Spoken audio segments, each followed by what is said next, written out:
Jannick, I am so thrilled to finally be able to have you on. Thank you so much for spending some time and coming on with me. Of course, Daniel. My pleasure. So, where I wanted to start, and this is a profile of you, is if you could just share a quick sketch of your background. In the super challenging way I'm going to frame this question is the 60-second version of your story. If you can try and tell that. So, built my first website when I was 13, back when Adobe Flash was still cool. So, been a tech nerd ever since. But actually found my way into very early fintech, like 10 years before fintech was even really a word. One of the sort of like first online trading companies back in Europe called Saxo Bank. Started there when I was 17, so like very, very young, which also means I'm one of these little bit odd characters who's actually not that old, but have been in the space for decades actually. And after that, started another company which was in London. Ultimately, built a lot of interesting things there. We sort of started it back in '08, so it had a very turbulent start to it, but a good ending. And then moved to New York around 6 years ago, right immediately after the Brexit vote, actually, and started Public, which I'm still running as co-CEO, overseeing product design and engineering for the most part. And yeah, you just touched on it there. You're the co-founder and co-CEO of Public. I wanted to ask how you describe what you're building, which I know is always a challenging question, and what will be different about the world if you're wildly successful. And in this case, I think Public is very successful today, but I'm sure in many ways you feel like you're just getting started. Yeah, so we're building the investing platform where you can invest in everything. And to the back half of your question, which a very interesting framing, by the way, I think we're moving from a world where what used to be considered the public markets, I guess historically were mainly the equities markets, right? And then, later maybe some fixed income markets, which sort of have been forgotten about for the last 13 years in a low interest rate environment. And now they're kind of coming roaring back. We can touch more on that. But really, we see it as Public to expand the definition of what constitutes a public market. Our mission statement, quite literally, is to make the public markets work for all people. And so we see it as being up to us to like push the envelope in terms of how you might define a public market, right? I think this day and age, a lot of people would certainly argue that crypto is considered a public market, and really continuing to double click on that definition is important to us. And so for that reason, today on Public, you can invest in stocks and ETFs fractionally. We offer crypto. We offer fractional alternative investments such as art and collectibles. And just yesterday, is actually we announced that we're going to be offering treasuries as well, in the form of starting in the form of T-bills, which, like I said, is having somewhat of a comeback in this kind of macro environment. And doing that for all people means doing it for all the people in US and Europe and beyond, right? We see a world where there's going to be, call it 250, 300, maybe 400 million people in the US and Europe that have an investing app on their home screen and are able to very easily, engage and access these markets, but also doing it in a way where, that doesn't just become like a transactional thing for them, but that there's a sense of community, that we constantly give them context to help them actually be the best investors that they can possibly be. And so everything that we do at Public really goes through that lens and through that filter, and that largely is how we inform our roadmap. You touched on it at the beginning, but you're clearly a serial founder. You've been the co-founder on the founding team of CRH Group, Tradable. Maybe I'm getting that right. Maybe it's Tradable. now Public.com. What are the biggest lessons you've learned now as you've been a founder multiple times? I've interviewed multiple founders on the podcast. I always feel like there's something different that they've learned by kind of doing this multiple times. And maybe just a secondary question would be, what do you think's changed the most about your approach or philosophy over time, being a founder multiple times? So that's interesting because I actually have found myself recently also just thinking back to a lot of so let me take a step back. As a designer, I think a lot about like, the hypotheses that I had and spend a lot of time kind of validating those, right? And the sort of trading version is a little bit before you place a trade, you should have a good idea of your take profit, right? Like where would you double down, or your stop loss, when do you kill it and move on to something else? And anything that happens in between that, that's the work, right? That you need to kind of figure out. And I've always had a lot of these frameworks early on that I think I just naturally wanted to like disprove in an effort to learn. And so I always actually found myself in the early days always assuming that I'm wrong, that I don't know enough. And on the one hand, that drove a lot of curiosity in my earlier endeavors. And as I've gotten older, and I've gotten a million things wrong, like most people, but a lot of the framework thinking I've found has actually been really solid, which therefore has been quite surprising to me. Especially Public, obviously, is a much bigger company than the previous ones, and so that's really a company where a lot of those frameworks have been stress tested, right? And I've always like defaulted to thinking, this is a little bit too simple, and like, let's hire, let's figure out people who have could do it better, et cetera, et cetera. And those certainly exist. We've hired a lot of those here at Public, but there are also many times when I'm actually thinking back now, a little bit more mature maybe, and sort of a little bit more, calm, I suppose, than in my younger days, and realizing, okay, that was actually not too far off the mark. And so I think the one thing to then summarize it that I've learned, which then is the more cliche way of saying it potentially, but it's really to kind of trust your instincts. And this goes for strategy as well as product, right? But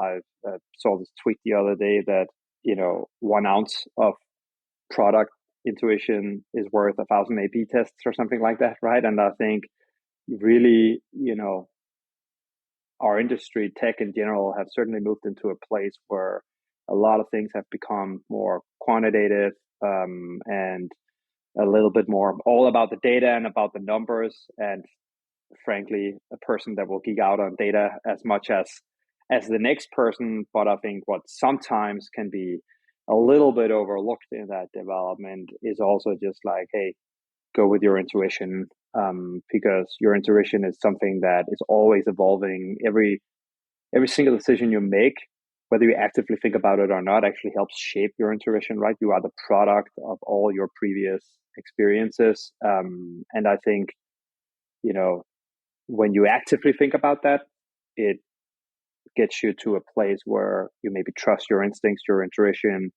a little bit more than you otherwise would. Yeah. I mean, I love the way you've described that, because it frames intuition almost as like this internal algorithm that we all have that's being trained all the time. If we're kind of honest about it with everything that we're doing. And, but yeah, obviously you need that ability to be able to lean on it and be unafraid to do that, and maybe unapologetic. And honestly, like right now, as we sit here, everybody is very fascinated with the developments in AI and GPT and everything else. And those are super impressive, and I'm super excited about it. But what we tend to forget is, if we consider that to be impressive, and that's sort of an impressive mechanism, then consider the human brain, right? Which is still infinitely more complex. And that goes back to like this internal algorithm, which is one way to describe your own intuition. And that's just something that, I feel like it's a little bit maybe overlooked. Yeah. No, I love that frame. One of my favorite things to ask guests about is favorite books. Some people have a lot of time to read or make a lot of time to read. Some people don't. And, typically what I'm looking for is kind of either books that have had an impact on you, or books that you go to for tactics that you regularly kind of reflect back on for tactic strategy. So I'm curious what some of your favorite books are. They can be in any category. Don't have to be business books, can be fiction, whatever. And what books or ideas from books you think have had the biggest impact on you? So you mentioned tactics. So my mind immediately jumps to two things. The Messy Middle by our friend Scott Belsky, which is awesome, highly, highly relatable, and just all out fantastic. Even like the frameworks that he comes up with are some that, I mean, He's an investor in public and was one of our earliest users and have been incredibly helpful over the years in many different respects, both to me and life and some engagements he's had with our broader team as well. And he just has these he's coining these great frameworks again, which I think are really solid, but are yet quite simple, right? One is, I'm not sure if I'm allowed to swear on this podcast, but yeah, please, go ahead. DYFJ, do your fucking job, which I feel like, he wrote that book, I guess, in 2016, straight in the middle of the bull market, the age of abundance, whatever kind of people call it. And most great artists, maybe not quite appreciated as much in the time that it's written relative to a few years out. Here we are, the markets have turned, everybody has to roll up the sleeves and do their fucking job. And I think that's something that just those kind of concepts are just kind of fascinating. And by the way, if you haven't read them as a middle, please do. The DYFJ concept is much less arrogant than how I probably portrayed here. So sorry, Scott, if I didn't do it justice. The second one, I would argue, in terms of impact, The Hard Thing About Hard Things, obviously another classic, and so not maybe a super novel choice, but I think that was maybe one of the most raw sort of tales, again, in terms of thinking about things to relate to, the struggle poem, right? It's that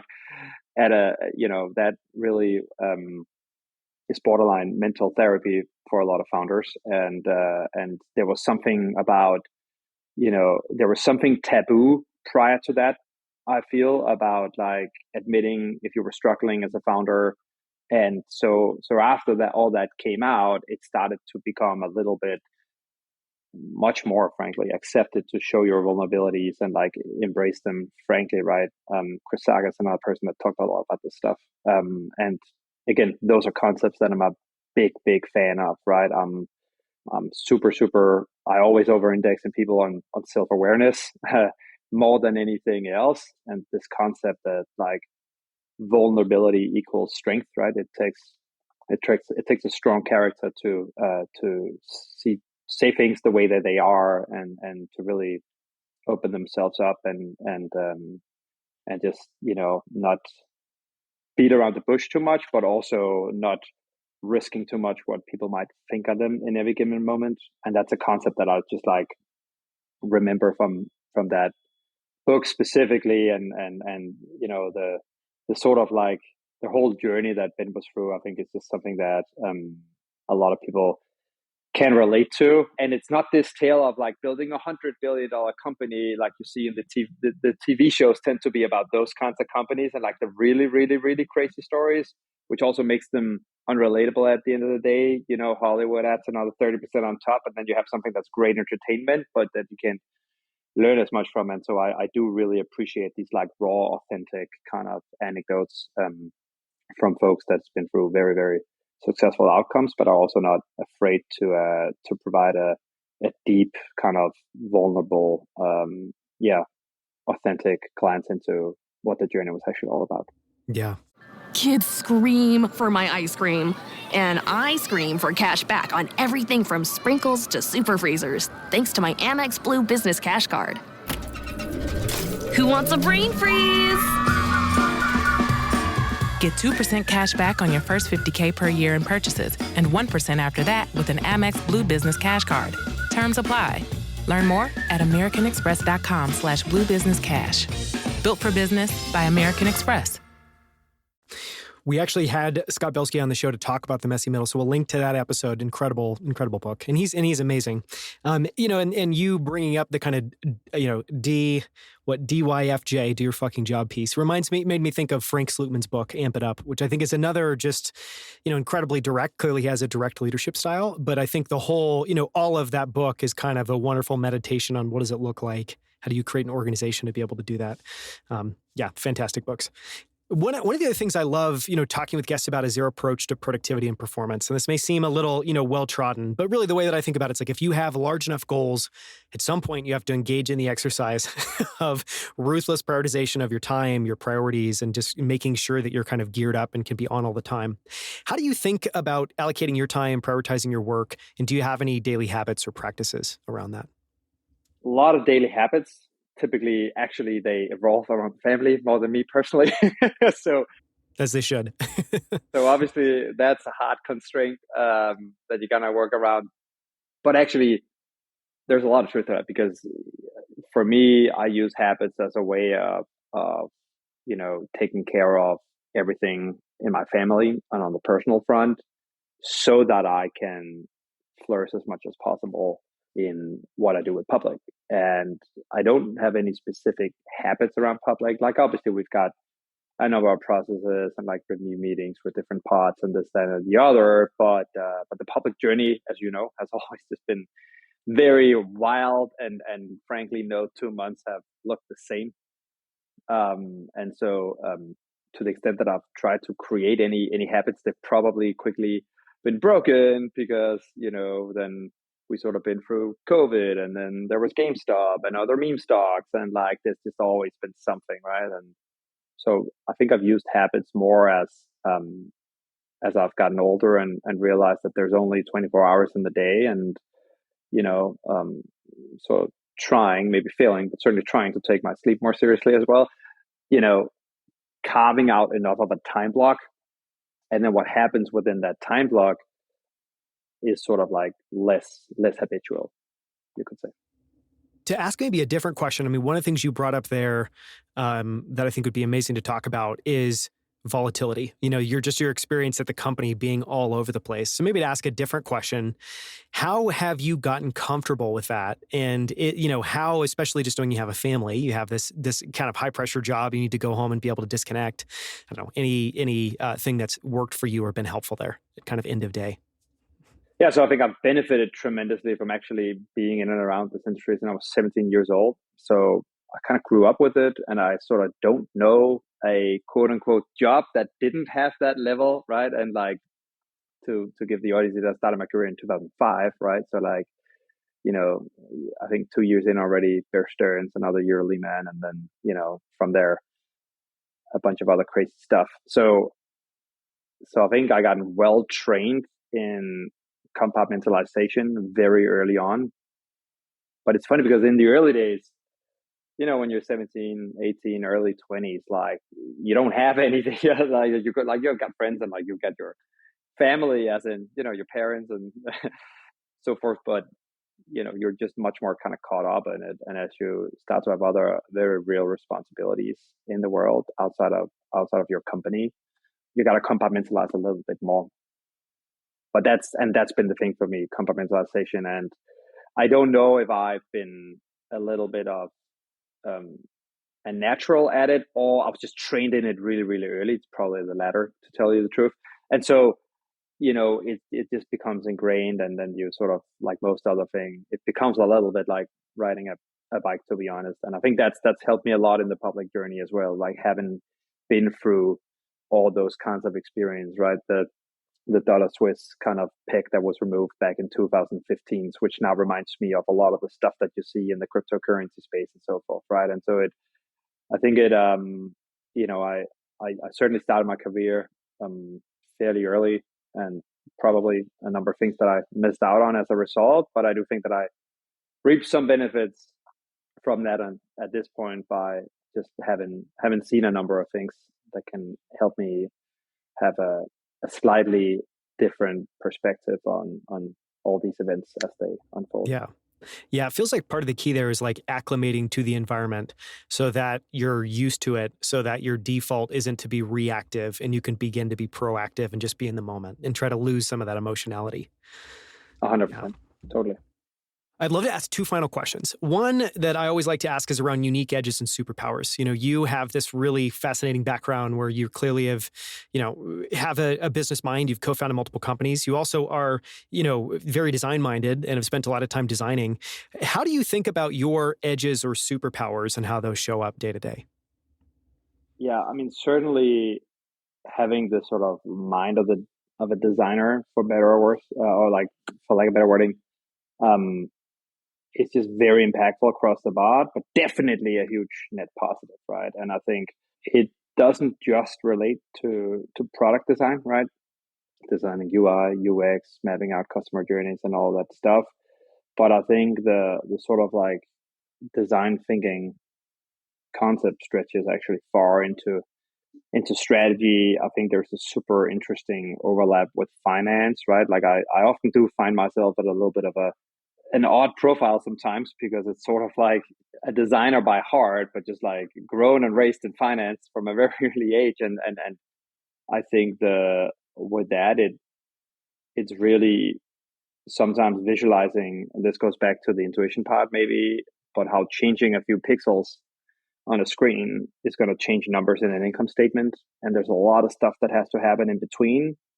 But I think because I've always been like, you know, sort of coming at it from both edges, that's really one thing that I think allows me to make decisions very, very quickly that I have a decent amount of confidence around.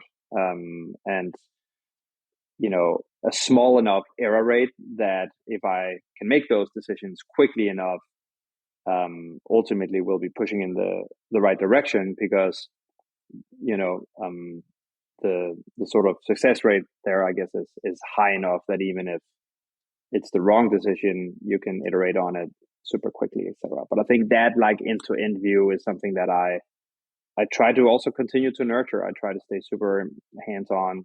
I think I am fairly hands-on on all our product design decisions, and partly because I enjoy it, quite frankly. I can't kind of help myself. I think most of the designers in public know that at this point.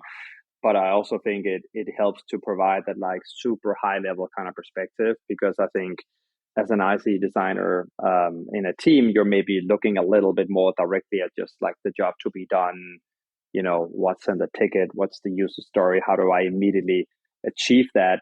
And in a perfect world, you know, that rolls up to, you know, some sort of an OKR, and that rolls into strategy, et cetera, et cetera.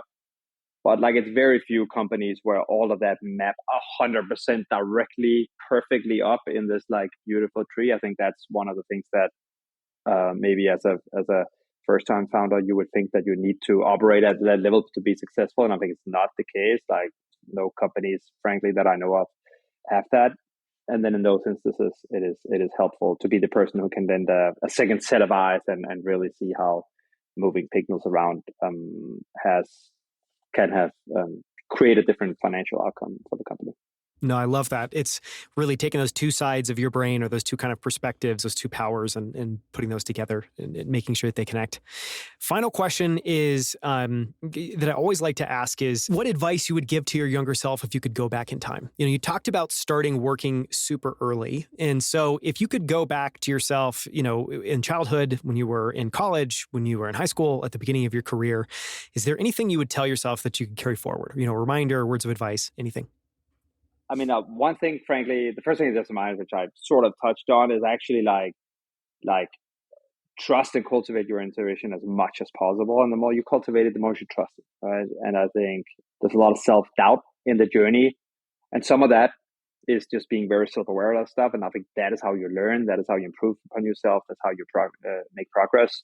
But there's maybe also like, I don't know, 20, 30, 40% too much of it, which ends up being wasted mental energy that could go into other things, right? And at the end of the day, any company, the most finite resource is not money. It's actually potentially not even time. It's mental energy at the end of the day, right? That is the ultimate sort of most constrained kind of resource at the root level. And so whatever you can do to actually optimize that and like really ensure that you spend that in the right places, I think that's incredibly paramount. It's also a very, very difficult thing to do, by the way. And that's where having frameworks have really helped me, both in terms of prioritizing not just what to work on, but also what to think about.